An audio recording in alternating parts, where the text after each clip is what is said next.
Yun mga idol, sa pagbabalik gagawa tayo ng isang sauce idol, at pagkatapos natin gumawa ng sauce ay magluluto tayo. Lalagay ko ng sugar idol brown, 1 tablespoon. Tapos maglalagay ako ng mirin idol, mirin sauce, 1 tablespoon din. Dito idol, no? Tapos maglalagay tayo ng isang sachet oyster sauce. Lagay natin dito idol, no? At maglalagay tayo idol ng soy sauce, 1 tablespoon din idol.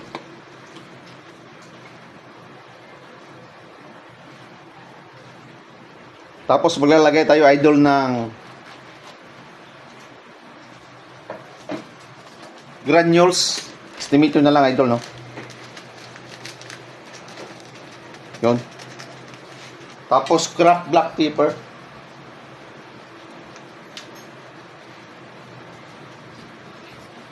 Pagkatapos yun idol, maglalagay tayo ng fish sauce.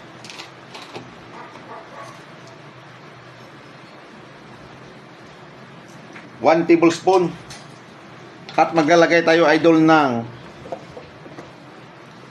gochujang paste.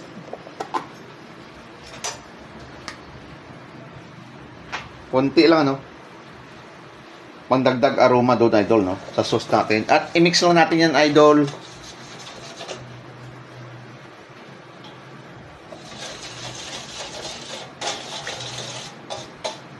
Usawin na natin yung pag nalusaw na yan lahat idol, ganito na, no? Lusaw na lahat.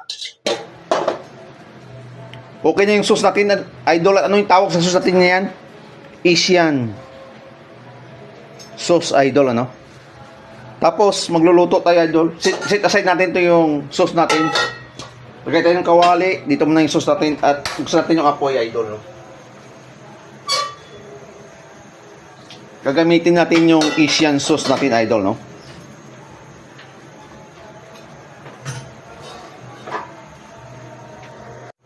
Pag umusok na yung kawali natin idol, hinamon natin yung apoy, no? Mahina yung apoy.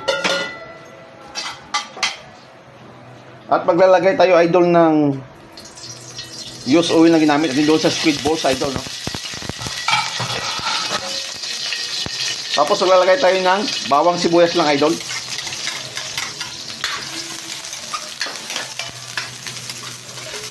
Takasan natin yung apoy.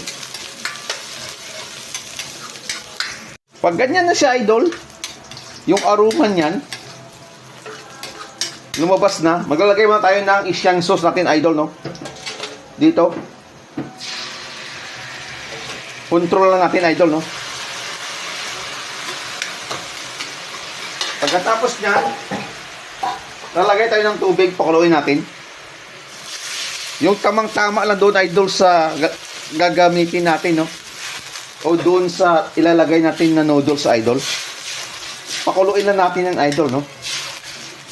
Wala tayong ilalagay kundi yung Asian sauce ang gagamitin natin idol, no?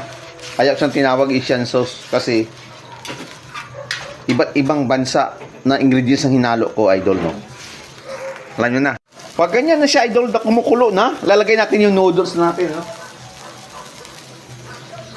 Yung panglumi natin, yung bilog. Ang ginawa ko dito idol, pakuluan nyo lang para matanggal yung dilaw-dilaw niya at lumambot konti, saka atin lalagay dito, no? Hindi tayo gagamit idol ng gulay ngayon. Gamitin natin idol ay ito lang. Meron kang squid balls, kikiam. Dalawang klase lang idol, no? Kung ano lang yung nasa bahay mo idol, gawa natin ng paraan. Yun po yung ginagawa ko idol. Dapat marunong tayong mag-mixing ng sauce at gumawa ng sauce at kung anong tawag sa sauce na ginagawa natin idol. Yun po yung diskarte ko idol.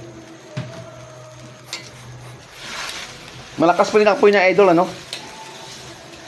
Bibili ka ba ng gulay kung mahal pang gulay? Siyempre hindi ka bibili kasi nagtitipid nga tayo. Ika nga, ito yung mga tips ko idol para makatipid tayo idol sa ating pangangailangan araw-araw. Pakuluin lang natin, idol lang dyan sa maluto yung noodles, ano? Hayaan lang natin idol na matuyo yung sauce natin, ano? At hindi ko pa natikman, idol. Ang tanong, ilang noodles yung binili ko? Isang pack lang, idol, ano? Pinakulo ko lang sa tubig. Tapos, hinaon, inugasan para kahit paano ilmambot na sa konti, idol, ano? Tapos, meron tayong ika nga kanina, no? Lalagay natin dito, idol. O, di ba? Makapagluto ka na ng pansit with Asian sauce, ano? Mayroon mirin, gochujang, soy sauce.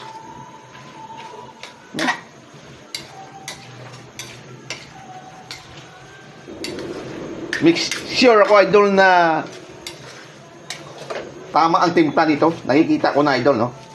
Patuyuin lang natin ni idol. At bago tayo magtapos, tikman muna natin, idol, oh, yung sauce niya kung okay ba sa pasta.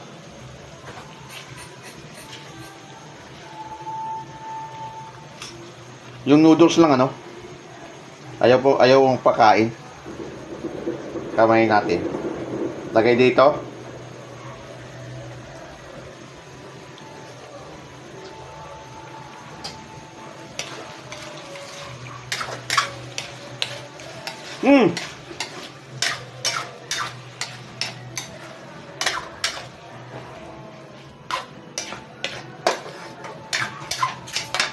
Okay ang lasa, idol, swak.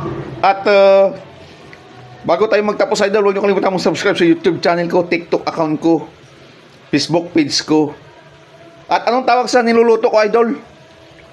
Lomi noodles with Asian sauce, idol. Yun lang, mga idol. Kainan na. Bye-bye.